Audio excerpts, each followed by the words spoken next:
నేను భౌతికంగా దీవించబడటం తప్పని చెప్పట్లా, దేవుడిచ్చే ఆశీర్వాదాలు స్వతంత్రించుకోవటం తప్పని చెప్పట్లా. ఇప్పుడు పాపం ఇప్పటిదాకా వాళ్ళు మొత్తుకొని ప్రార్థన చేసింది అదేగా, వాళ్ళని దీవించు, వాళ్ళ అప్పులు తీర్చు, రోగాలు తగ్గించు, వాళ్ళ ప్రయత్నాలు సఫలపరచు, వాళ్ళకు ఉద్యోగాలు వచ్చేటట్టు చేయి, వ్యాపారాలు దీవించు అని మొత్తుకున్నారు వీళ్ళు ఇప్పుడు దాకా. అంటే మనిషి సమాజంలో బతకాలి కాబట్టి, ఉండటానికి తినటానికి ఎక్సెట్రా కావాలి కాబట్టి తప్పు లేదు. కష్టపడాలి, ఆర్జించుకోవాలి, తినాలి, బిడ్డలకు పెట్టుకోవాలి. ఒకరిని అడిగే పరిస్థితి కాకుండా కట్టుకోవడానికి నిలవ నీడ, కాస్త కడుపుకు ఆహారం ఉండాలి, తప్పులేదు.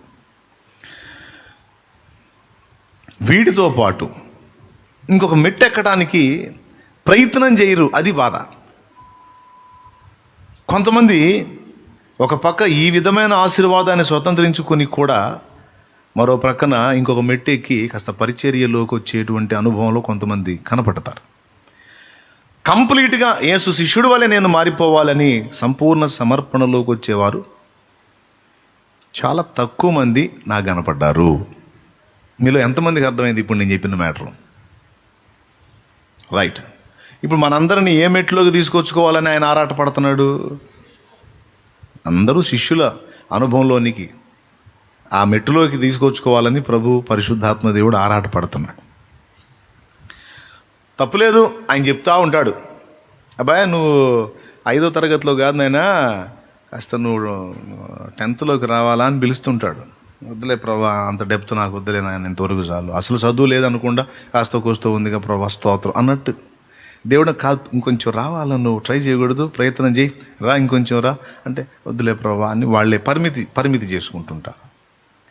కొంతమంది చేయి అందిస్తారు, తీసుకెళ్ళి ప్రభా. ఇంకొంతమంది కంప్లీట్గా తమను తాము అప్పగించుకుంటారు. ఎక్కలేని ఎత్తైన కొండ ఎక్కించుము నన్ను పరిశుద్ధ కొండ, ఎక్కలేని ఎత్తైన కొండ ఎక్కించుము నన్ను పరిశుద్ధ కొండ, చక్కని ప్రభు నీ మోము చూడా, చక్కని ప్రభు నీ మోము చూడ, నీ కొరకేనే వెదకేను దేవా, నాకొకసారి కనిపించరావా, నీ కొరకేనే వెదకేను దేవా, నాకొకసారి కనిపించరావా. ప్రభు మోర వినవా, ప్రభు మోర వినవా, నీ కొరకేనే వెదకేను దేవా, నాకొకసారి కనిపించరావా, నీ కొరకేనే వెదకేను దేవా, నాకొకసారి కనిపించరావా.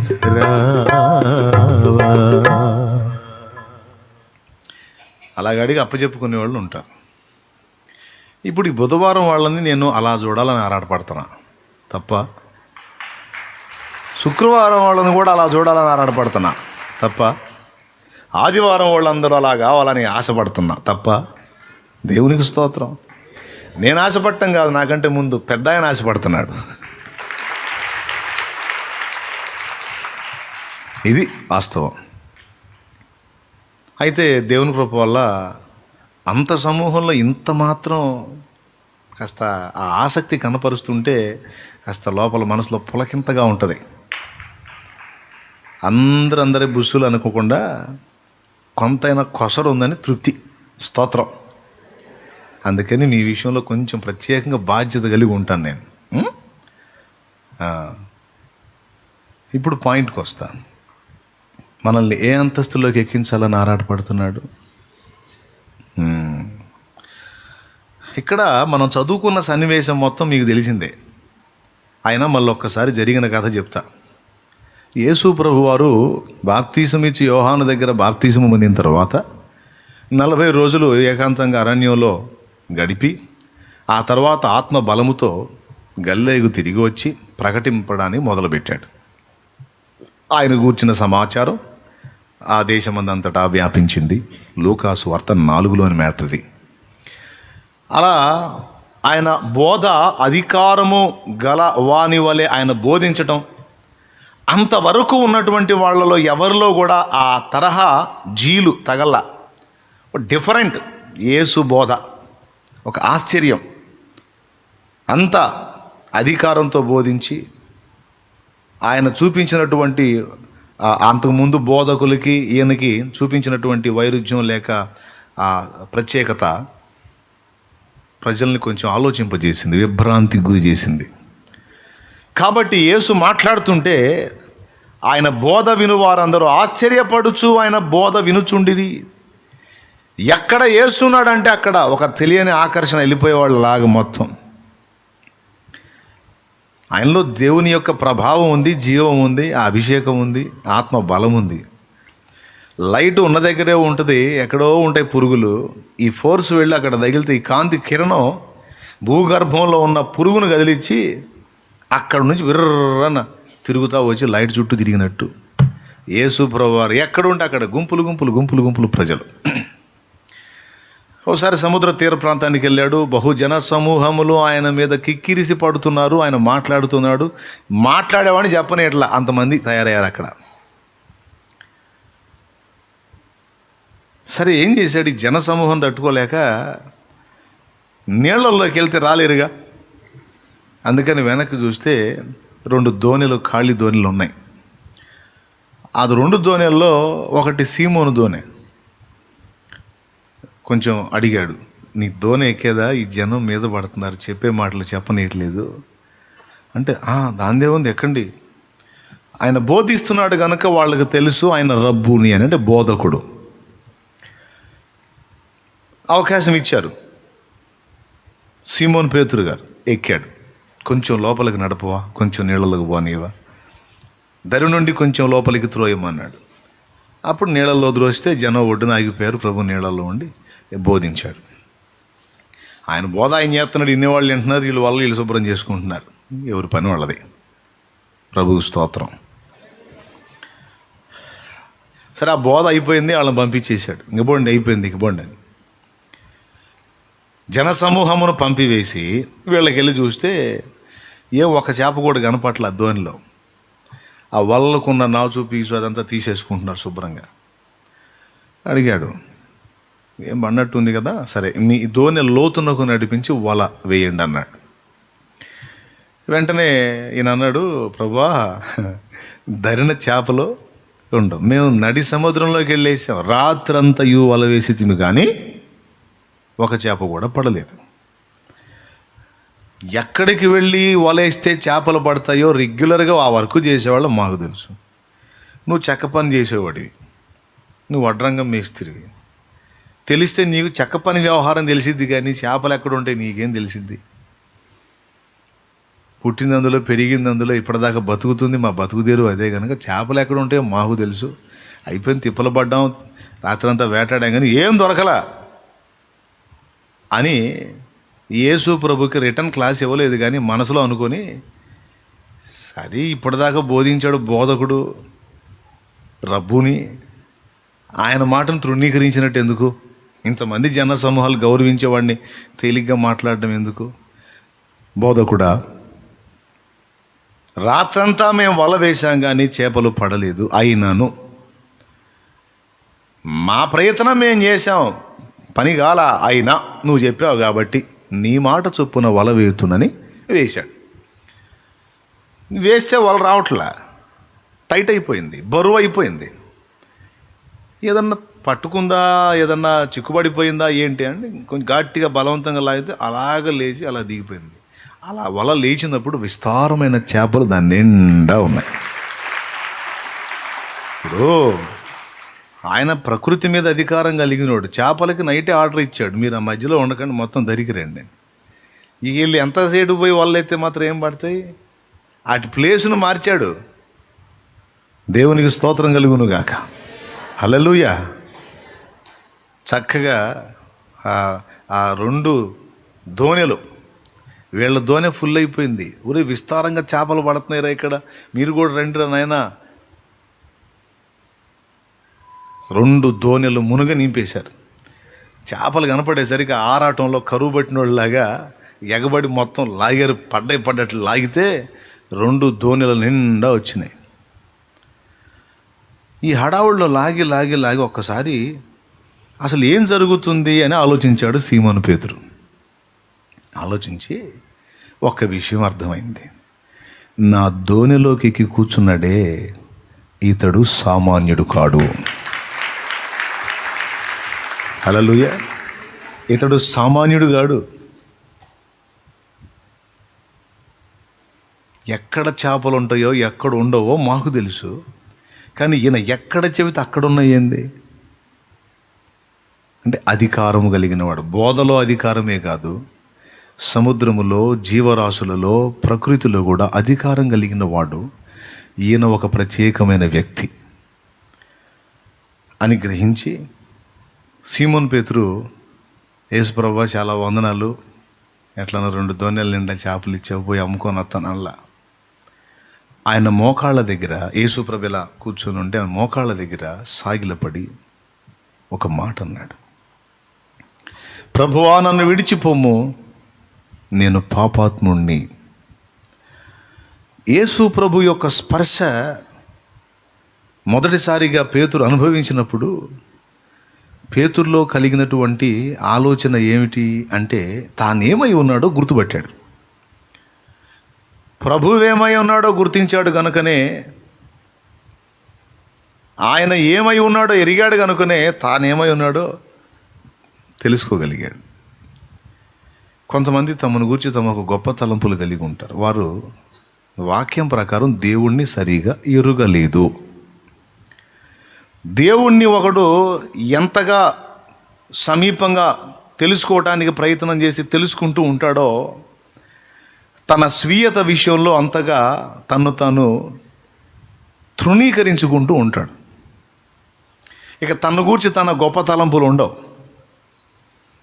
ఎందుకంటే రాత్రి వేళ సూర్యుని కాంతి ఉండదు కనుక మనకి ఎక్కడ ఏమైందో అర్థం కాదు. చీకట్లో ఎక్కడ ఏం పూసుకున్నాం అర్థమైద్దా? చీకట్లో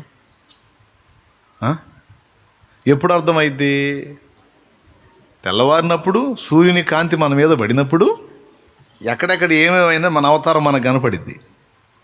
అలాగే ఆ నీతి సూర్యుని తేజో కిరణాలు మనల్ని తాకనంత వరకు మన బతుకు మనకు అర్థం కాదు.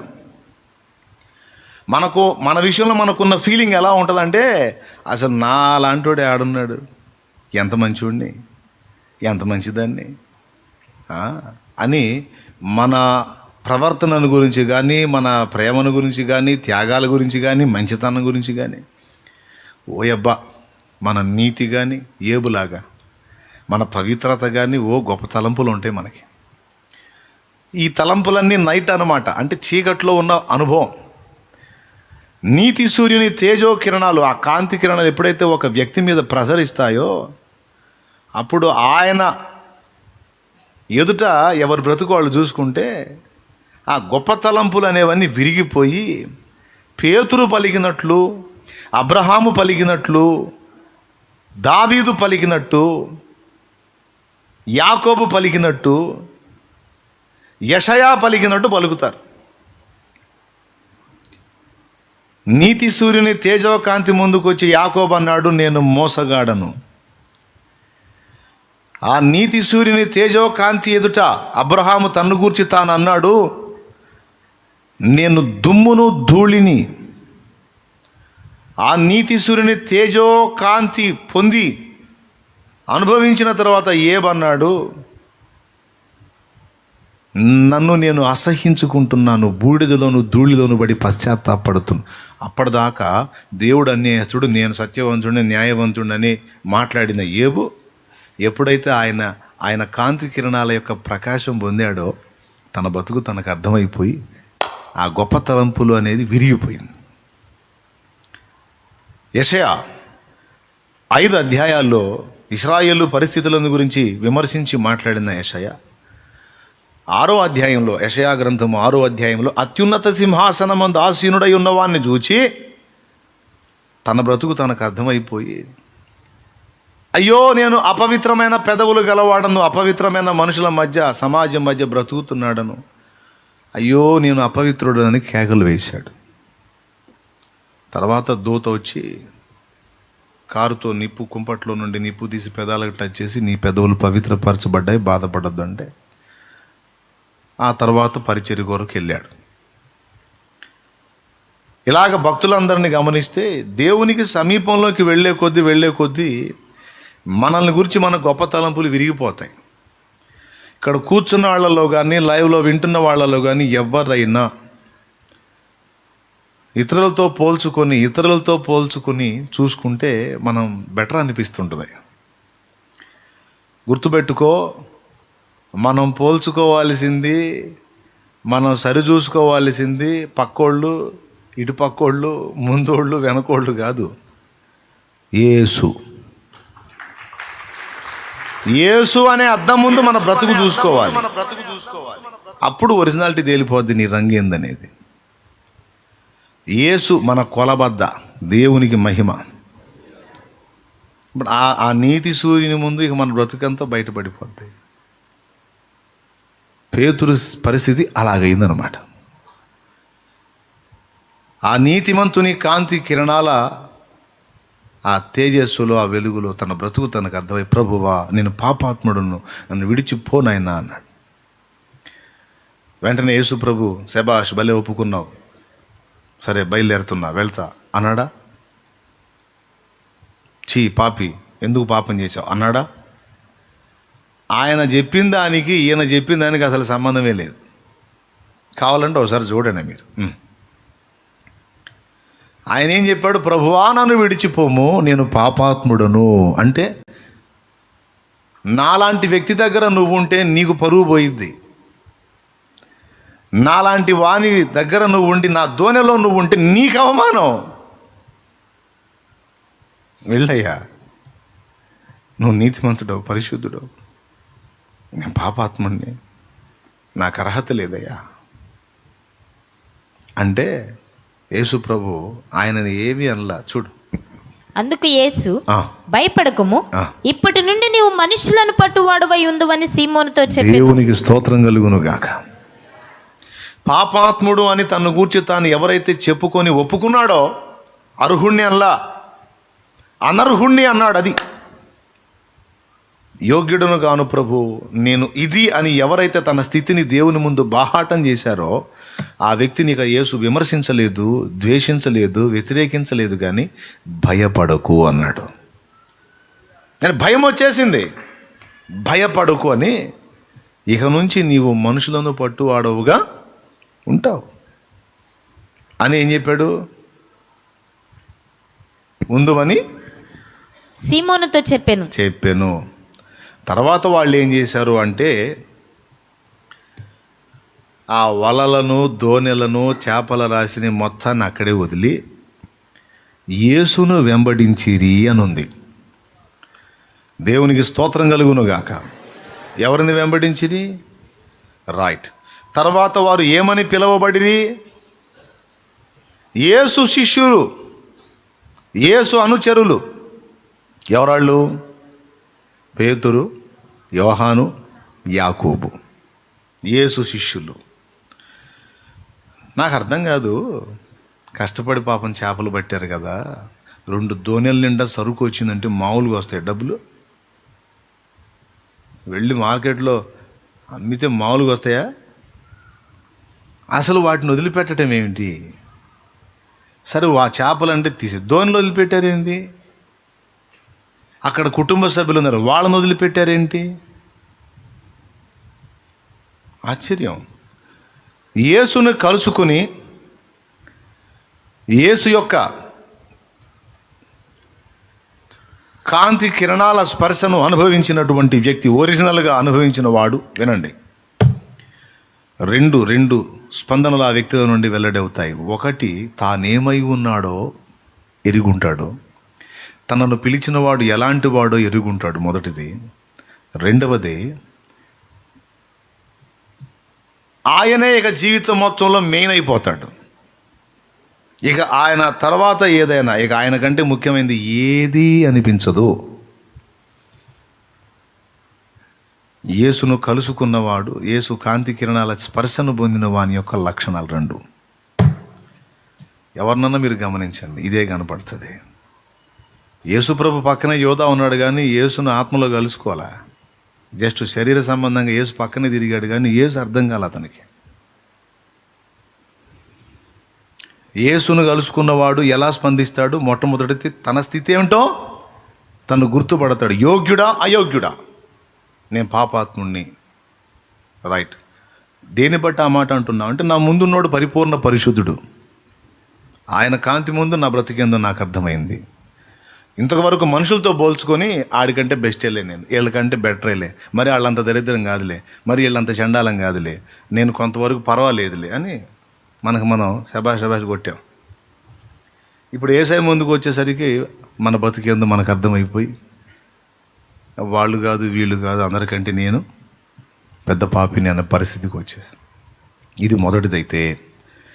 రెండవది, యేసు ప్రేమ స్పర్శన పొందుతాడు కనుక ఇక యేసు మెయిన్ అయిపోతాడు. మెయిన్ అయిపోతాడు. ఇక అంతకు మించి ఎక్కువ ఏది కాదు. ఇక డబ్బులు పట్టవు, చేపలు పట్టవు, దోణెలు పట్టవు, వలలు పట్టవు, ఏది పట్టదు, యేసే. శిష్యుల లక్షణాల్లో మొట్టమొదటిది విడిచిపెట్టడానికి ఇష్టపడతాడు. దేవునికి స్తోత్రం కలుగును గాక. ఏంటి విడిచిపెట్టడానికి ఇష్టపడతాడు. ఈరోజు మనం విడిచిపెట్టవలసినవి కొన్ని ఉన్నాయి, విడిచిపెట్టనివి కొన్ని ఉన్నాయి. విడిచిపెట్టాల్సినవి విడిచిపెట్టకుండా శిష్యులు కావడానికి తిప్పలు పడుతున్నారు. అట్లా కాదు.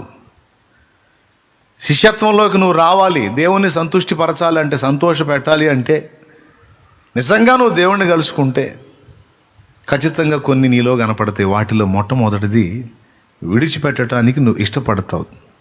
దేన్ని అంటే దేన్నైనా.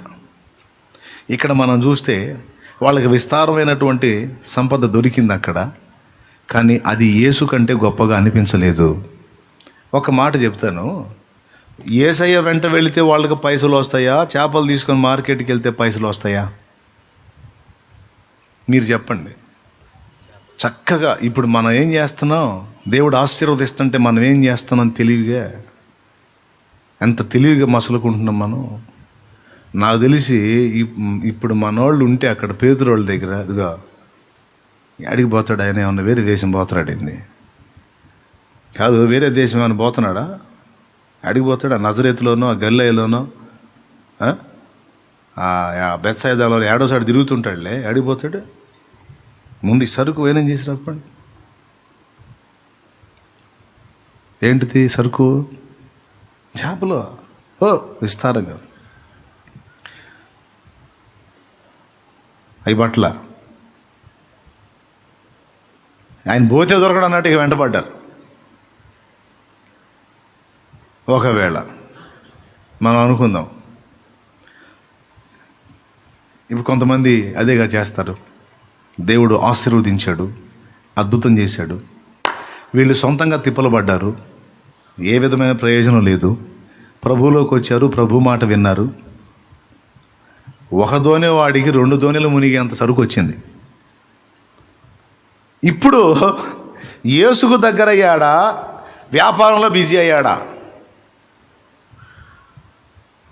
ఎవరికి వాళ్ళు ఆలోచించుకోవచ్చు, చెప్పవచ్చు నాకు ఈజీగానే. వ్యాపార అభివృద్ధి చెందే కొద్దీ, జాబులో హోదా పెరిగే కొద్దీ, రాబడి పెరిగే కొద్దీ, సంపద పెరిగే కొద్దీ, ఐశ్వర్యం పెరిగే కొద్దీ దేవునికి దూరం అయిపోయాడా, దగ్గర అయ్యాడా? అందుకే నేను చెబుతుంది, మనోళ్ళు అక్కడ ఉంటే పేతురు క్లాస్ ఇస్తారు శుభ్రంగా. పిచ్చోడు ఏం మెంటలా నీకు, పో ముందు సరుకు చూసుకోపోయి ఆడిపోతాడు యేసయ్య. దేవునికి స్తోత్రం కలుగును గాక. హల్లెలూయా. చాలామంది జీవితాలు అంతే ఉన్నాయి. మరి సాక్ష్యం మాత్రం గట్టిగా, యేసు ప్రభు నన్ను ఆశీర్వదించాడు, దేవునికి స్తోత్రం, సమృద్ధిగా ఆశీర్వదించాడు. పేతురుని కూడా ఆశీర్వదించాడు. మరి పేతురు ఏం చేశాడు? ఒక సాక్షికని చెప్పి వెళ్ళిపోయాడా? వెళ్ళవా? తెలివి గల్లోళ్ళు ఒక చిన్న పాయింట్తో సూత్రం పట్టుకున్నారు వాళ్ళు. ఏంటో తెలుసా? యేసు ఇచ్చే చేపలు కాదు, యేసు కావాలి. దేవునికి స్తోత్రం కలుగును గాక. ఎందుకంటే ఒక అసాధారణమైన కార్యం ఇప్పుడు నా కళ్ళ ముందు చేయగలిగాడు ఈయన.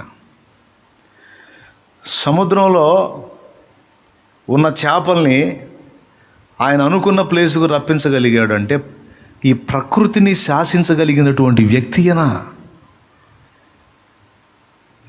ఇప్పుడు బంగారపు కొట్టుందా? స్త్రీలకు బంగారం అంటే కొంచెం మోజు, మంచిగా చెవులు ముక్కులు మెళ్ళో అంతా ఇష్టపడతారు. అవునా? చాలా ఇష్టపడతారు గోల్డ్. తప్పులేదు, గోల్డ్ విలువైంది, ఆభరణంగా పనికొచ్చింది, అవసరానికి కూడా పనికొచ్చింది. దేవునికి స్తోత్రం. కాబట్టి రెండు విధాల ప్రయోజనం కాబట్టి వాడుకోవచ్చు, తప్పులేదు, వేసుకోవచ్చు, కొనుక్కోవచ్చు. యేసు బంగారు గోల్డ్ షాప్, లేడీస్కి బాగా అర్థమవుతుందని చెబుతున్నాను. గోల్డ్ షాప్ ఉంది. గోల్డ్ షాపులో బాక్సుల్లో పెట్టి ఉంటాయి నీట్గా. అదేదో ఒక యాడ్ వస్తుంది కదా, డబ్బులు వరకే రావనేది. గోల్డ్ తిన్నది, గోల్డ్ అడ్వర్టైజింగే కదా, డబ్బులు వరకే రావని. డబ్బులు ఎవరికి ఊరకే రావంటుంటాడు ఆయన. పెద్ద షాప్ అది కదా, ఆ అద్దాల నిండా గోల్డ్ పెట్టి ఉంటుంది.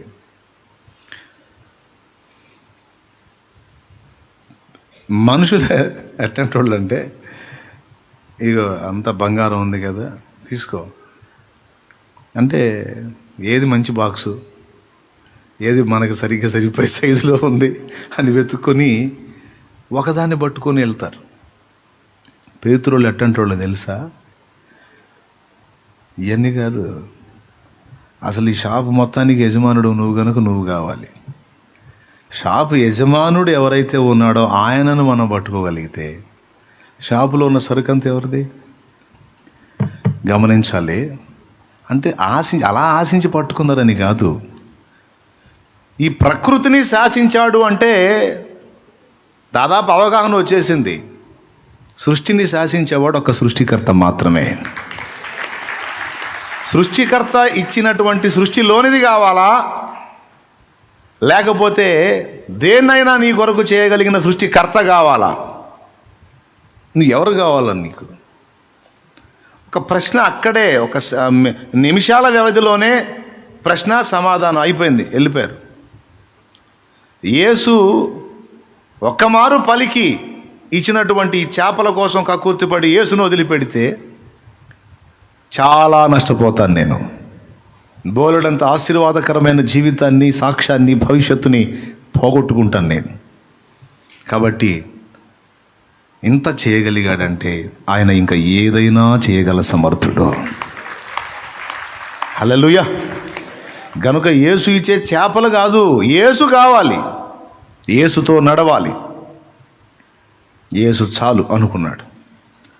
ఎందుకంటే టోటల్ విశ్వమంతటికి, ప్రపంచం మొత్తానికి, భూమండలం మొత్తానికి, ఆకాశ మండలం మొత్తానికి, ప్రపంచ విశ్వమంతటికి రాజు నా దగ్గరకు వచ్చి పిలిచాడు రా అని. ఇక ఎంతకు మించి ఏం కావాలి నాకు? విశ్వానికి చక్రవర్తి, సర్వలోకానికి చక్రవర్తి అయినవాడు రా, పనుంది నీతో అంటే ఇక అంతకు మించిన హోదా ఏం కావాలి, అంతకు మించిన ఆధిక్యత ఏం కావాలి, అంతకు మించి ఇంకా ఇంకా ఇంకా ఇంకా ఏం ఆశిద్దాం? చాలామందికి ఈ విలువ అర్థం కాల, సేవ చేసేవాళ్ళు కూడా అర్థం కాల. సామాన్యమా? దేవునికి మహిమ. హల్లెలూయా. ఉదాహరణకి చేపలు తీసుకెళ్ళి మార్కెట్లో అమ్మాడు పేతురు. అనుకుందాం, కాసేపు మనలాగా అనుకుందాం. చేపలు తీసుకెళ్ళి మార్కెట్లో అమ్మితే ఏమొస్తాయి చెప్పండి? పెద్దది చెప్పండి. డబ్బులు వస్తాయి. ఆ డబ్బులు వస్తే ఏం చేస్తాడు? దాంతో ఇంకా 2 వలలు కొంటాడు, 2 దోణులు కొంటాడు. కొని ఇంకా 4 కూలోళ్ళని పెడతాడు. 4 దోణులతో వేట మొదలు పెడతాడు. ఫుల్గా చేపలు వస్తాయి. ఏమి వ్యాపారం రన్ అవుతూ ఉంటుంది, పని జరుగుతూ ఉంటుంది. ఇంకా 4 దోణులు కొంటాడు, ఇంకొక 10 మంది కూలోళ్ళని పెడతాడు, ఇంకా 4 వలలు తీసుకుంటాడు. వ్యాపారం పెరిగిపోతూ ఉంటుంది, డబ్బులు వస్తూ ఉంటాయి. ఓకే, అప్పుడు సీమోన్ పేతురు శృంగార దేవాలయం దగ్గర ప్రార్థన చేసుకోవడానికి వెళ్తాడు కదా. అక్కడ పుట్టినది మొదలుకొని కుంటివాడైన మనుషుడు రోజు భిక్ష ఎత్తుకుంటాడు కదా. వానికి ఏమి ఇచ్చేవాడు? పెద్దగా చెప్పండి, ఏమి ఇచ్చేవాడు? ఈ జేబులో నుంచి 2 బంగారు కాసులు, ఈ జేబులో నుంచి 2 బంగారు కాసులు తీసి ఎరా అనుభవించుపో అని ఇచ్చేవాడు. ఈరోజు సీమోను పేతురు గారు వచ్చే రోజు ఉదాహరణకి వారంలో ఒక రోజు అనుకోండి, శుక్రవారం అనుకోండి. ఎప్పుడు లేటుగా పోయే ఈ భిక్షగాడు సీమోను పేతురు వచ్చే రోజు లేదు, ఇంకా కత్తి పెందలాడిపోయి కూర్చుంటాడు. ఒక అరగంట ముందు రావచ్చు, ఒక అరగంట తర్వాత ఎందుకు వచ్చినా కూడా పెందలాడిపోయి కూర్చుందాం. ఎందుకు?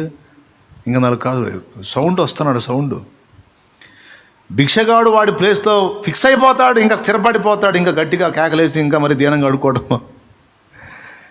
తప్పించి వాడిగా అడుక్కు తినే జీవితం నుంచి శాశ్వత విముక్తి కలిగేదా?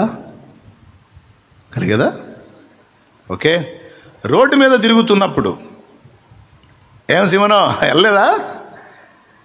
ఏది సరికి ఎంత వచ్చిందేంది, ఏమాత్రం పట్టావు ఇయ్యాలా అనేవాళ్ళు ఎదురుపడి, ఎవరు? స్థానికులు.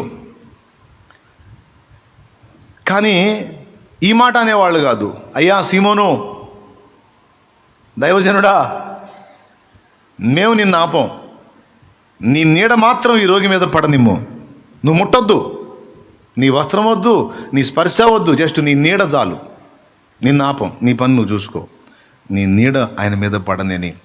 రోడ్డు మీద వరుసగా మంచాలు ఉండేయా? రోగుల మంచాలు ఉండేయా? ప్రపంచ పునఃస్థితి స్థాపన యందు నాతో పాటు కూర్చుని సింహాసనం మీద పాలిస్తారు మీరని యేసు చెప్పాడు, పరిపాలిస్తారని చెప్పాడు. ఇది వచ్చేదా? పరిశుద్ధ గ్రంథము, జీవ గ్రంథము, ఆత్మలను బ్రతికించే గ్రంథంలో ఆయనకంటూ కొన్ని పుస్తకాలు ఉండేయా? ఏమొద్దనుకున్నాడు శిష్యుడు? చేపలు అమ్మితే ఫిషర్మ్యాన్, మంచి ప్రఖ్యాతిగాంచినటువంటి చేపల వ్యాపారస్తుడైన సీమోను టైటిల్ ఉండేది. కానీ ఇప్పుడు అపోస్తలుడైన సీమోను పేతురు. ఆ భిక్షగాడు సీమోను జేబుకెళ్ళి చూస్తే చెప్పాడు, వెండి బంగారాలు నా దగ్గర లేవు, నేను కలిగి ఉన్న యేసు నామంలో లేచి నడు అంటే పుట్టినది మొదలుకొని కుంటివాడైన మనుషుడు దిగ్గున లేచి గంతులు వేసి ఎగిరి దేవుని మయంపరిచాడు. చేపల కంటే ఆత్మలు ముఖ్యం అనుకున్నాడు. యేసయ్య ఏమన్నాడు? ఈ చేపలను చూసావు కదా, ఈ కాదు, ఆత్మలను బట్టే జాలరిగా చేస్తాను, నువ్వు ఆత్మలను బట్టు వాడివిగా ఉండు రా అన్నాడు. అంటే ఏది ముఖ్యమో అర్థమైపోయింది. చేపలు ముఖ్యమా, ఆత్మలు ముఖ్యమా? లోకంలో ఒక ఘనుడైన సంపన్నుడైన వ్యక్తిగా ఉండటం ముఖ్యమా, యేసు శిష్యుడిగా ఉండటం ముఖ్యమా? అంటే లోకమంతటి కంటే యేసు గొప్ప. ఎవరు గొప్ప? ఎందుకు? లోకమంతా ఆయన పాదాల కింద ఉంది. ఇప్పుడు కొట్టాలి అసలు లెక్క. లోకమంతా ఎక్కడ ఉంది? ఆయన పాదాల దగ్గర ఉంది, పాదాల కింద ఉంది. అన్నిటికీ పైన ఆయన ఉన్నాడు. ఆయన నావాడు.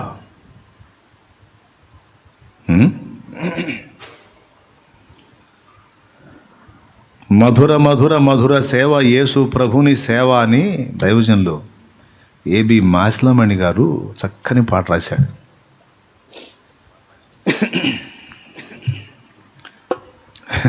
బైబిల్ సంచి తగిలించుకొని రోడ్డు మీద పోతా ఉంటే దైవజనుని బికారుడు అనుకుంటారు. తెలివి తక్కువ దద్దమ్మలు.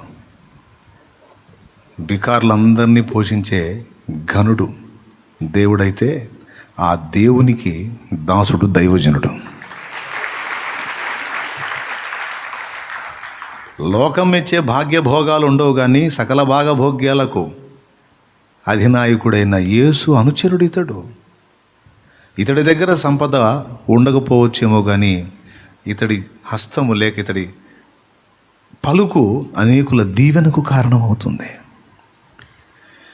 భాగ్యభోగ నిధులు లేని భారభరిత సేవ, బాష్పశిరులలోన మెలగి బాధలను వరించు సేవ, బాధలను వరించు సేవ, మధుర మధుర మధుర సేవ, యేసు ప్రభు సేవ, మధుర మధురం.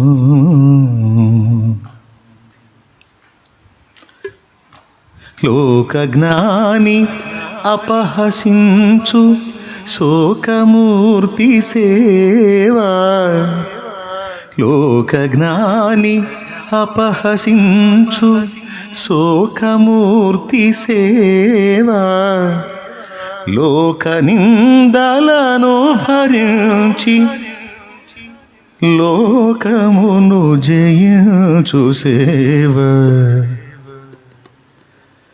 లోకులను దీవించు సేవ, మధుర మధుర మధుర సేవ, యేసు ప్రభు సేవ, మధుర మధురం.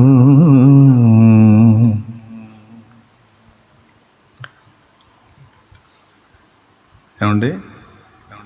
దైవజనుడ మరువకోయి దైవ పిలుపునోయే. ఏమైనా ఎక్కుతుందా? మైండ్లోకి ఏమైనా ఎక్కుతుందా? ఆపరా అంటారా? అనరుగా?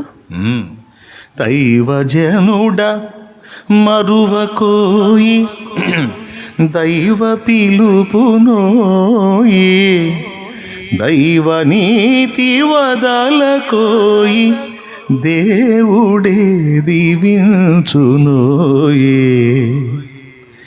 దేవుడు దీవించునోయే, మధుర మధుర మధుర సేవ, యేసు ప్రభు సేవ, మధుర మధురం.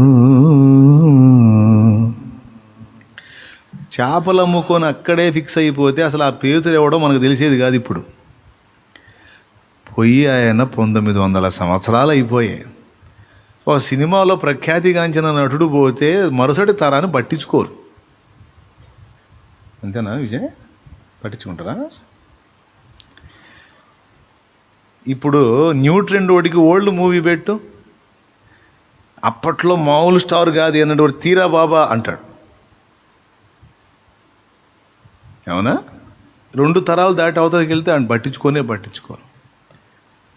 ఎంత డ్యాన్సర్ అయినా, యాక్టర్ అయినా, రాజకీయవేత్త అయినా, ఎవడైనా లోకం ఇచ్చే ఘనత అంతే. ఆ గుర్తింపు కలిగిన వ్యక్తి పోతాడు, ఆయన్ని గుర్తించిన వాళ్ళు కూడా పోతారు. కాబట్టి ఆయన పట్టించుకునే దిక్కుంటాడు. కానీ యేసు చాలు, యేసు శిష్యునిగా బ్రతుకుతా, యేసుతో నడుస్తా, యేసును వెంబడిస్తా అని యేసు కొరకు సమస్తం విడిచిపెట్ట సిద్ధపడిన భక్తులకు తరిగిపోని దీవెన, అయిపోని ఆశీర్వాదం, తరిగిపోని వన్నె ఘనత నా దేవుడు స్థిరపరిచాడు. 1900 సంవత్సరాలుగా పరిశుద్ధుల నోట వీళ్ళ పేరు ఉందా లేదా? వాళ్ళ పేరు లేని రోజు ఉందా? వదిలేయి. ఇక్కడేనా? రేపు మనందరం ఆడికి పోయినాక వాళ్ళ ఘనత ఏమైనా తగ్గిద్దా?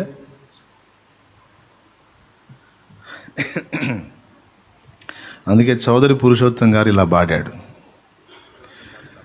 మోక్ష నగరు మా పుట్టిల్లు, ముఖ్య దూతల్ మా స్నేహితులు, సాక్షాత్కారమయ్యుండగను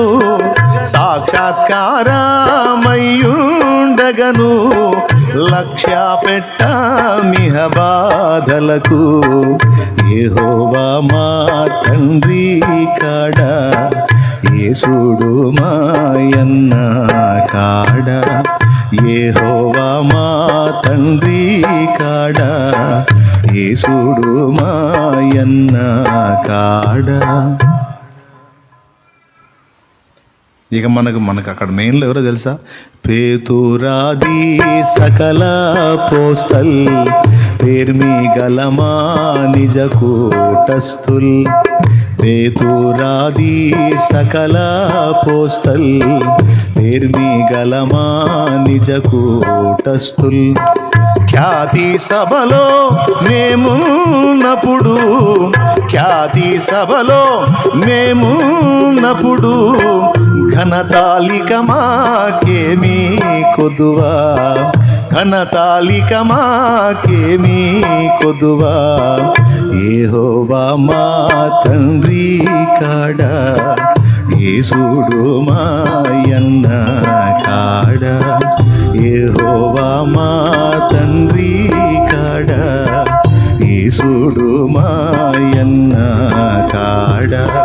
మహిమ గల శుద్ధాత్మ ఇట్టి వరుస తెలిపెం గదమా తోడా. యెహోవా మా తండ్రి కాడ, యేసుడు మాయన్న కాడ. దేవునికి మహిమ, దేవునికి మహిమ. వదిలేశారండి. లోకం వెంపర్లాడి, లోకం హడావిడి చేసుకునే వాటన్నిటినీ తీసి దెబ్బలో కొట్టేసి వెళ్ళిపోయారు. యేసు చాలు అని. అందుకే చరిత్రలో నిలబడిపోయారు. రేపు అక్కడ చరిత్ర సృష్టించబోతున్నారు. కొడితే గట్టి కొట్టు, ఆరోగ్యానికి కూడా మంచిది.